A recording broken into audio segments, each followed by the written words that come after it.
গরুর মাংস রান্নার সময় এই একটা উপকরণ দিলেই আপনার রান্নার স্বাদ দ্বিগুণ বেড়ে যাবে এবং কালারটাও দারুণ আসবে। হ্যালো এভরিওয়ান, আসসালামু আলাইকুম। আঞ্জারাস কিচেন অ্যান্ড ব্লগে সবাইকে স্বাগতম। কেমন আছেন সবাই? আলহামদুলিল্লাহ, আমরা সবাই ভালো আছি। চলে আসলাম আরও একটি নতুন ভিডিও নিয়ে। তো চলুন কথা না বাড়িয়ে মূল রেসিপিতে চলে যাই। এখানে আমি গরুর মাংস নিয়েছি 2 কেজি পরিমাণ, আর সাথে হচ্ছে তেজপাতা দিয়ে দিলাম, এলাচ, দারচিনি, লবণ, পরিমাণ মতো আদা রসুন বাটাটা আমি 3 টেবিল চামচ দিলাম। আর আপনারা যতটুকু খাবেন সেই অনুযায়ী দিয়ে দিবেন। তারপর হলুদের গুঁড়া দিয়ে দিলাম 1 চা চামচ।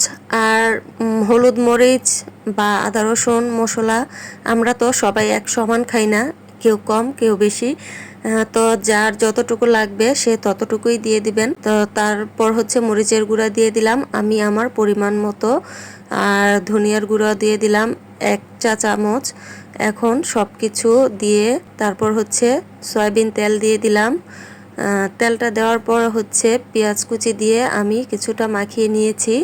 আর দিয়ে দিব টমেটো। আর টমেটো দেওয়ার কারণে কিন্তু তরকারির স্বাদ দ্বিগুণ বেড়ে যাবে, আর তরকারির যে কালারটা অনেক সুন্দর হয়। আপনারা এভাবে একবার রান্না করে খেয়ে দেখবেন, আশা করি সবারই ভালো লাগবে। আর আজকের ভিডিওটি যদি আপনাদের ভালো লাগে প্লিজ লাইক, কমেন্ট, শেয়ার করে পাশে থাকবেন এবং আমার পেজটি ফলো দিয়ে রাখবেন। তো এই তো মাংসটা কিন্তু কষানো প্রায় হয়ে গেছে, আর কালারটা দেখুন কতটা সুন্দর হয়েছে, লোভনীয়। আর রান্নাটাও কিন্তু খুবই মজা হয়েছিল। তো তারপর হচ্ছে আমি আলু দিয়ে দিব। আর আলু ছাড়া তো চলেই না, আমার ছেলে হচ্ছে মাংস খাবে না, সে আলুগুলোই খাবে। ছেলের জন্যই হচ্ছে আলুগুলো দেওয়া, আমার ছেলে আলু ছাড়া কিছুই খায় না। আর আমি হচ্ছে চিতই পিঠার সাথে হচ্ছে মাংসটা রান্না করেছি।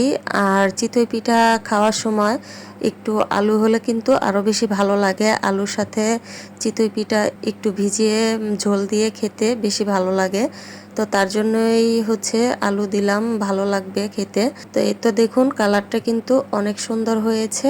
আর আমি কিন্তু মাংসটাকে ভালোভাবে কষিয়ে নিয়েছি, অনেকক্ষণ যাবত মাংসটাকে কষিয়েছি। আর মাংস রান্না করার সময় মানে যত কষাবেন ততই কিন্তু খেতে ভালো লাগবে মাংসটা। চেষ্টা করবেন বেশিক্ষণ ধরে কষানোর জন্য। তারপর হচ্ছে পরিমাণ মতো ঝোল দিয়ে দিলাম। আর আজকে আমি ঝোলটা পুরোপুরি শুকাবো না, কারণ পিঠা দিয়ে খাওয়া হবে, একটু ঝোল তো রাখতেই হবে, সেজন্য একটু ঝোল ঝোল রেখেছি মাখা মাখা করে। তো এই তো এখন আমি জিরার গুঁড়া দিয়ে দিলাম পরিমাণ মতো। আর ভাজা জিরার গুঁড়াটা না দিলে মাংস রান্নার পর আমার কাছে তো একদমই ভালো লাগে না। তো আজকের মতো এ পর্যন্তই, চলে আসবো আরও একটি নতুন ভিডিও নিয়ে। সে পর্যন্ত ভালো থাকবেন সবাই। আসসালামু আলাইকুম।